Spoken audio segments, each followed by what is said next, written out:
Hey guys, tonight we're diving into the mindset that transformed your life, or at least tried really, really hard to, even when your brain was busy thinking about what's for dinner. Let's rewind a bit. Around day 7 of your Napoleon Hill boot camp, something clicked. Not a lightning bolt epiphany or divine whisper, more like a soft internal thud, the realization that every success starts with a decision to be the person who achieves it. Sounds fluffy, I know, like something you'd find stitched into a decorative pillow. But it wasn't just Hallmark philosophy. This was Hill's idea of definiteness of purpose, and you were finally beginning to get it. This wasn't about setting goals like, get a raise, or, drink more water. No, this was warplan level purpose. You needed a reason to wake up that made your alarm clock feel like a trumpet blast, not a betrayal. Hill believed that having a purpose so defined it practically had a social security number was the starting line of transformation. So, you did something you hadn't done since maybe high school, you wrote out a statement of intent. Pen. Paper. No apps. No bullet journals that looked prettier than your future. Just raw scribbles on a legal pad that said, I will build something meaningful, something that helps people and lets me not panic at the grocery store checkout. You read it out loud, like Hill suggested. Twice a day. Morning and night. You felt ridiculous at first. Like, hello, I am a person who talks to myself. Step 1 toward greatness is sounding mildly unwell. But here's the twist, after a few days, you stopped cringing. Your voice grew more confident. Something in your posture shifted. You were faking it, but weirdly, you were starting to make it. Here's where the historical event comes in. In the early 1940s, Hill was invited to speak at an Army Air Forces base. He talked about the power of thought to a room full of pilots and mechanics who had seen more metal carnage in a month than most of us see in a lifetime. And yet, even they leaned in when he spoke about mindset. Because when you're hurling through the air in a machine made of rivets and prayers, the belief that your mind has power might be the only thing you've got left to grip onto.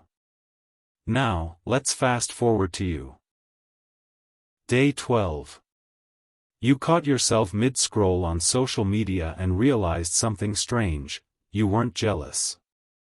That shiny new influencer in Bali? Cool for them. You were weirdly, okay. Because you knew what you were working on. Your mental blueprint wasn't finished, but it finally had walls. A roof. A foundation that didn't shake every time life coughed at you. And then came the funny part. You were at the grocery store, yes, that one, where the carts always have one janky wheel. And someone asked you for help reaching the top shelf. A small thing, right? But when you handed them the box of pasta, they looked at you and said, thank you. You look like someone who's got it all together. You? Together? You had peanut butter on your hoodie. But still, that little moment stuck with you. Because it wasn't about the pasta. It was about presence. You were showing up in the world like someone who believed in their mission, even if that mission still included impulse buying frozen waffles. This, friends, is where the philosophical term self-concept slips in. Psychologist Carl Rogers, who, let's face it, probably would have had an amazing podcast if he were alive today, talked about how your perception of yourself shapes everything, your behavior, your relationships, even your ability to feel joy. Napoleon Hill didn't use the same language, but the vibe was the same. The thoughts you allow to live in your head create the life you get outside it. And you were starting to clean house. By day 18, you noticed how much of your old self-talk had been noise. Things like, "I'm bad at this" or "that'll never work" had been playing in the background like a cursed Spotify playlist. But now, thanks to your twice-daily affirmations and a slightly unhinged number of rereads of Hill's Think and Grow Rich, you were changing the station. You weren't always playing Beyoncé-level confidence bangers, but at least you deleted "I'm a failure" from your favorites. One night, somewhere around day 21, you lay in bed staring at the ceiling, not doom-scrolling, not spiraling, just thinking. You weren't worried about whether this experiment would work. You were thinking about how it was working. And you realized, the change wasn't in your income or your schedule or your follower count. It was in the quiet moment where you chose to keep going. Even when you didn't feel like it. Especially then. That's the mindset Hill was obsessed with. Not rah-rah motivation, but a kind of persistent faith in action. He wasn't selling wishful thinking, he was selling directed thought. Big difference. So yeah. By the end of week 4, you didn't become a millionaire. You didn't manifest a yacht or grow an extra 6 inches in height. But you did start treating your mind like a garden instead of a junk drawer. You stopped waiting for external permission to believe in your goals. And that mindset? It changed the way you stood, spoke, and showed up. It might not have made your life perfect. But it made it yours. And that's a start. Hey guys, tonight we unravel the bizarre but surprisingly effective mind trick that made you start drinking more water, stop doom-scrolling before bed, and, even more shockingly, actually fold your laundry. Yes, the unsung superpower of the universe, visualization. You know how professional athletes imagine the perfect shot before they take it? That wasn't just some ESPN-level mysticism. It turns out Napoleon Hill was way ahead of the curve, long before performance psychology became a thing. According to Hill, if you want to build a new life, you have to see it first. Not vaguely. Not like, "it'd be cool if I were successful one day." No, you have to visualize the smell of your office, the feel of the pen in your hand, the exact number in your bank account, the way your dog looks at you when you're not stressed out all the time. So, somewhere around day 6, you sat down and tried to do it. Not the fake it for 2 minutes kind of daydreaming you'd done in the past, but a full-on mental movie. You closed your eyes, and you walked through a perfect day in your ideal life. You woke up in a clean room. Your bed was made. You weren't hitting snooze 4 times like some tragic alarm clock battle reenactment.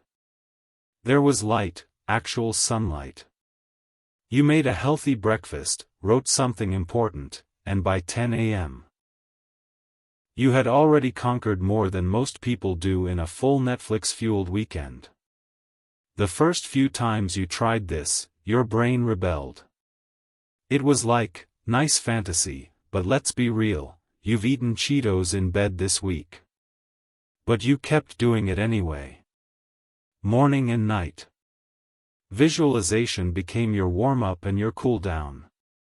And then, almost too subtly to notice at first, your habits began to shift. Like tectonic plates beneath a calm ocean.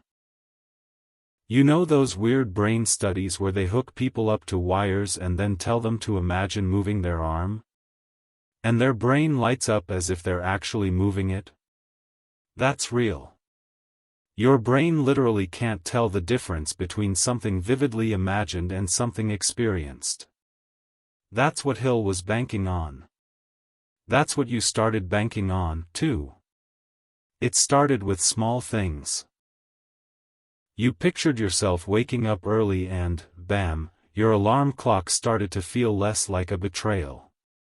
You saw yourself reaching for a glass of water in your mental movie, and suddenly your real-life self started doing it, on autopilot, like your body was just following the script it had watched too many times. And then came the historical moment that made it all feel weirder. You stumbled across a story from 1914, during the Panama Canal construction, where engineers faced a massive landslide that buried months of work. Morale tanked. But instead of giving up, the project leaders had everyone visualize the canal completed. They printed mock images, held vision briefings, plastered future state diagrams all over the mess halls. And guess what? Within a few weeks, productivity surged. Why? Because when people saw the end result, they felt like they were already walking in it. You started to feel that way, too. Your ideal day wasn't fiction anymore. It was like muscle memory you hadn't earned yet, but were somehow rehearsing. And here's where things got really funny. One morning, you walked into the kitchen, still groggy, and reached for the lemon water you had prepared the night before. You paused. Lemon water. You. The same person who used to think preparing anything ahead of time was a conspiracy by morning people. And now? You were doing it. Living it. Not because you suddenly developed iron willpower, but because your brain had started to believe this was normal. Enter the term, neuroplasticity. Yeah, it sounds like a sci-fi substance Spider-Man would be made of, but it's real. Your brain is basically a moldable blob of potential. Visualization, it turns out, activates the same neural networks as actual practice. So when you kept visualizing yourself writing that book, or getting fit, or speaking with confidence at that big meeting, you were literally rewiring your brain to believe that's what you do. And once your brain believes it, your habits start falling in line like obedient little soldiers. By day 15, you weren't just imagining productivity, you were organizing your apps. You were the kind of person who suddenly needed to label your folders and put books in size order. It was unsettling. But also kinda great. You even started doing this weird thing in the shower. Mentally rehearsing conversations you hadn't had yet. You imagined turning down distractions with grace, saying no to time wasters without guilt, and tackling that one work call with absolute swagger. Again, it wasn't magic. It was preparation. And it worked. And then came the laugh out loud moment. You were walking into a coffee shop, mentally picturing your day like usual, writing, strategizing, plotting your empire, and you walked straight into the glass door. Hard. Like, full-face smudge. The barista actually clapped. You bowed. And somewhere in the humiliation, you realized, okay, maybe you're not there yet, but you're at least heading in the right direction, with minor injuries. But the point wasn't perfection. It was direction. By day 24, you weren't just visualizing anymore. You were living pieces of your vision, in real time. Your phone screen time dropped. Your kitchen stopped looking like a junk drawer exploded. You were turning into the person you kept seeing in your mind, not overnight, but piece by piece. And no, it wasn't glamorous. Visualization didn't suddenly make your life look like a TED Talk. But it gave you something priceless, clarity. Instead of spending every morning wondering what to do next, you had a mental blueprint. You had practiced. You were ready. And the best part? It was repeatable. Daily. Free. No seminar tickets required. By the end of the 30 days, you weren't a robot programmed by productivity gurus. You were just a person who had rehearsed becoming yourself so many times that the real world finally caught up. And it all started with sitting still, and seeing. Hey guys, tonight we talk about something that sounds like a rejected heavy metal album title, Burning Desire, but trust me, it's far more practical than it sounds, and maybe a little dangerous in the best way. Napoleon Hill didn't say, kind of want it. He didn't say, it'd be nice if this happened. He said burning desire. Scorching. Unshakable. A want that claws its way into your daily decisions like a caffeinated squirrel. This wasn't a gentle hope, it was more like an obsession you had to make peace with, then harness like a lightning bolt. And you? You weren't quite there at first. Back on day one, your desire was more of a mild preference. You'd like to succeed. You'd like to stop procrastinating. You'd like to stop having mild anxiety attacks every time someone asked, "So what do you do?" But as the days passed and Hill's words kept looping through your audio notes like a motivational ghost, that desire evolved. It started to feel less like a wish and more like a non-negotiable. You wrote it out. You stared at it every day. I will create a life of purpose, freedom, and value. I will impact others through what I build. I will not return to the fog of autopilot. That will mattered. It was the difference between I hope and I refuse not to. You began to see what Hill meant. Burning desire isn't about emotion. It's about commitment so irrationally stubborn it ignores evidence to the contrary. Let's detour into a historical moment, shall we?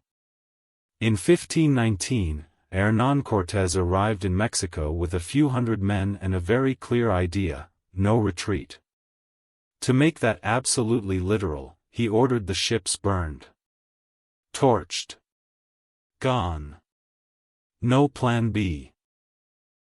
If they were going to survive, they had to move forward. Brutal? Yes. Effective? Also yes.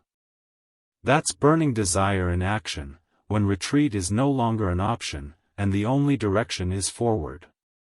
Now, obviously, your journey wasn't about invading empires. You were mostly just trying to get through a Tuesday without forgetting your passwords again. But the mindset? Surprisingly similar.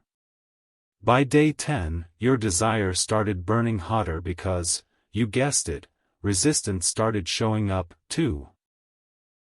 You were suddenly too tired. Too busy. Your Wi-Fi went out. Your dog threw up. Life threw everything at you. And every time, you had a chance to answer, do I want this badly enough to fight for it? Spoiler alert, you did. Somewhere around day 14, you cancelled a night out. Not because you were boring. But because something had shifted. That project idea that used to live in your someday folder? You wanted it bad enough to trade temporary fun for long-term momentum. That was a new version of you, one that could say no not just to distractions, but even to good things if they weren't in alignment. Here's where the funny anecdote comes in. You were journaling your goals one night, feeling focused, powerful, like a goal-setting wizard, and your roommate peeked over your shoulder, saw the phrase, "I will not be denied," in all caps, and asked if you were joining a cult. You both laughed. But secretly? You didn't care how it sounded. Because for the first time in years, your ambition was louder than your fear of being cringe. And then came a very Hill-esque realization: burning desire doesn't burn everything. It doesn't torch your joy, your relationships, or your health. It's not toxic hustle culture. It's just a very honest fuel. It says, here is what matters most, and I will arrange my life accordingly. You started noticing how much of your past effort had been scattered. Like planting seeds, then forgetting to water them. You were always trying, but never burning. So this time, you went full pyro. You picked one thing. One aim. One clear mission. And that made it easier to know what to ignore. You stopped replying to emails that felt like soul erosion. You stopped saying yes to things just because they were opportunities. You traded multitasking for laser focus. One task. One timer. One goal at a time. This was focus born out of desire, not discipline. Enter the term of the day, teleology, from the Greek telos, meaning end or purpose. It's the philosophical idea that everything is driven by its end goal. Your actions aren't random. They're pulled forward by your desire, shaped by the future you're imagining. You weren't just reacting to life anymore. You were being pulled by your telos. By day 25, your inner monologue had shifted. You stopped saying, I have to do this, and started saying, I get to do this. The thing you once dreaded. Like working on that scary proposal, or showing up on camera, now felt like stepping stones toward your telos. Desire had gone from abstract to actionable. And that's when you noticed something even weirder. You started inspiring other people. Not because you were preaching or flexing, but because burning desire radiates. Friends started asking what you were doing differently. You had this look, tired, but lit. Like someone who was losing sleep for the right reasons. And the best part? You no longer needed daily motivation. You didn't have to chase podcasts or quotes to feel alive. You had become your own fire. Your desire wasn't something you had to keep lighting every morning, it was just there. Glowing. Guiding. Burning. And sure, it might flicker on the rough days. That's okay. Even fires need tending. But by the end of the 30 days, you understood this truth better than ever: you don't get what you kind of want. You get what you burn for.